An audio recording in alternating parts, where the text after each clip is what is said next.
नमस्ते, मेरो भान्साघरमा हजुरहरू सबैलाई स्वागत छ। ल है त आज हामी माघे सङ्क्रान्तिमा विशेष गरेर खाइने मासको दालको अथवा कालो दालको खिचडी बनाएर खाऊँ। त्यसको लागि हामीलाई चाहिन्छ सामग्री मासको दाल र चामललाई बराबरी गरेर मिसाएको। मैले चाहिँ यहाँ 2 कप दाल र 2 कप चामल 2 घण्टा भिजाएर लिएकी छु। 3 चम्चा घिउ, मोटो मोटो गरी कुटेर राखेको अदुवा, मोटो गरी नै कुटेर राखेको हलेदो अथवा बेसार, काँचो बेसार छैन भने बेसारको धुलो लिँदा पनि हुन्छ, स्वादअनुसार नुन। यो सँगै खानको लागि हामीले जिरा आलु पनि बनाउँदैछौँ। त्यसको लागि उसिनेर टुक्रा टुक्रा पारेर काटिएको आलु, खुर्सानीको टुक्रा, नुन, बेसारको धुलो। ल सुरु गरौँ है। त्यससँगै हामी अब खिचडी बनाउन मैले ग्यास बालेँ। एउटा आफूले कति चामल लिएको छ त्यही अनुसार एउटा भाँडो राखौँ ग्यासमा। अनि मैले उमालेर राखेको पानी थियो।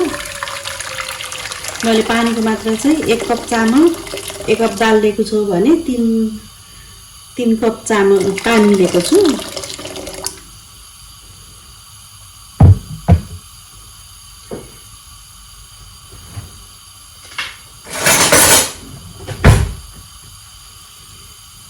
हामीले उमालेको पानी लिएको भएर यसलाई वेट गर्नु परेन।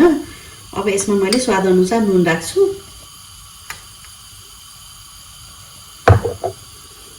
अघि कुटेर राखेको हल्दी, काँचो हल्दी राख्छु। हजुरहरूसँग कुटेर राखेको हल्दी छैन भने बेसारको धुलो राख्दा पनि हुन्छ, तर यो काँचो बेसारले चाहिँ एकदमै टेस्ट मिठो आउनुभएको भएर मैले यो राखेकी छु। यहाँ अदुवाको कुटेको धुलो। यो अदुवाले चाहिँ यो मासको दालको खिचडी एकदमै मिठो बनाउने हुन्छ।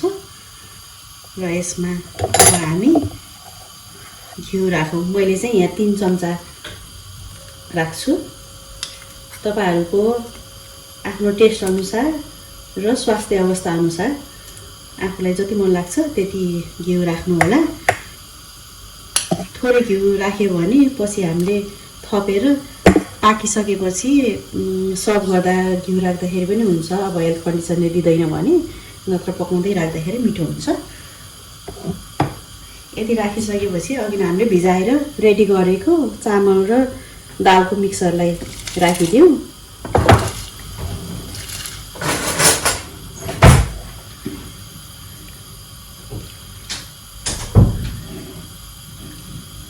यति राखिसकेपछि मजाले चलाइदिने यसलाई।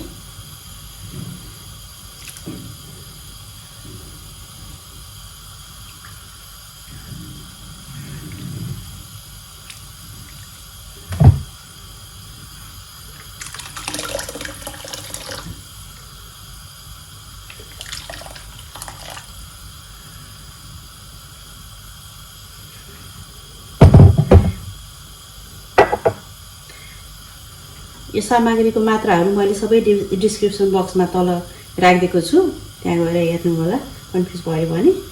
अब यसलाई छोपेर एकछिन पाक्न दिने।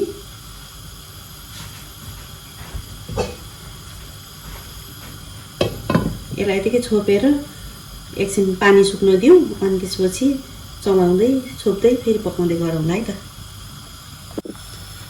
अब हाम्रो खिचडी उम्लेको छ। अब यसलाई मजाले चलाउँदै पकाउँदै गर्नुपर्छ। मैले चाहिँ यसमा पानी थोरै लिएको छु किनकि मैले 2 घण्टा अलरेडी दाल र चामललाई भिजाएको थिएँ।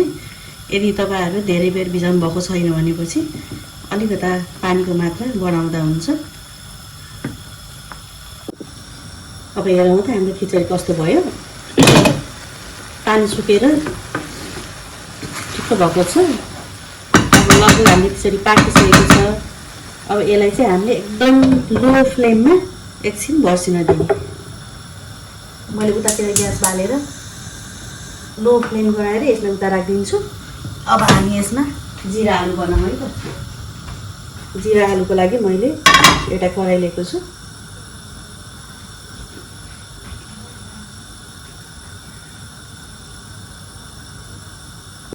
अब हाम्रो कराई तातिसकेको छ। अब यसमा हामीले तेल राखौँ।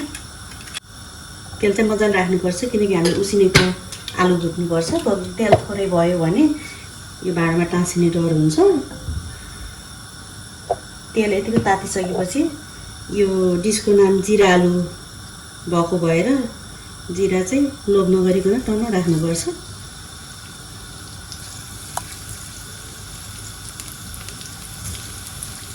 यो जिरालाई यसरी क्राकल हुन दियो।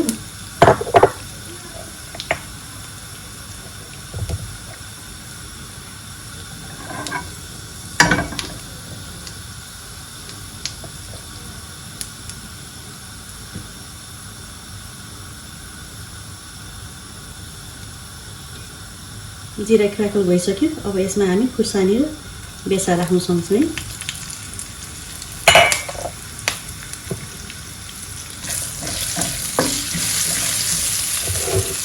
त्यसपछि उसिनेर टुक्रा पारेर काटेको आलु,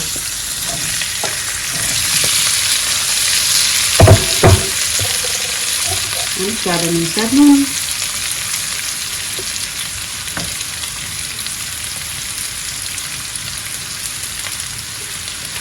अब यसलाई मजाले चलाउँदै हल्का हातले चलाउनुपर्छ।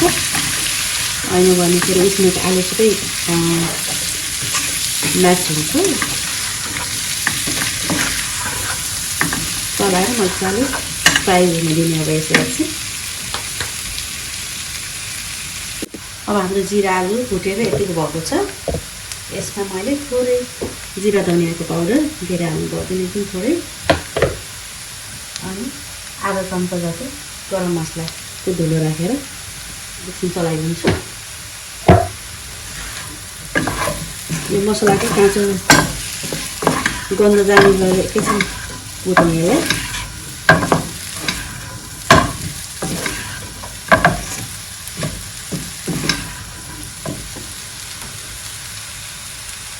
यो यतिको भुटिसकेको छ।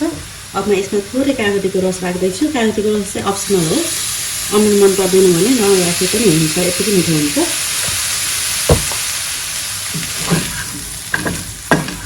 अब यसलाई एकैछिन चलाएर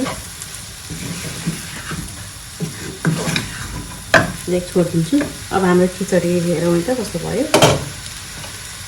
हाम्रो खिचडी पनि पाकेर एकदम फ्लफी यस्तो राम्रो भएको छ। यस्तो भएको छ यो। अब हामी सर्भ गरौँ।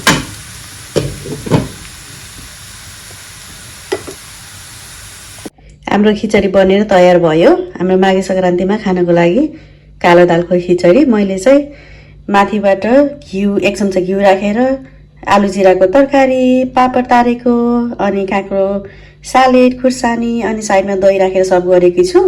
हजुरहरूलाई चाहिँ जेसँग मिठो लाग्छ त्यहीसँग सर्भ गरेर इन्जोय गर्नु होला। ह्यापी माघे सङ्क्रान्ति।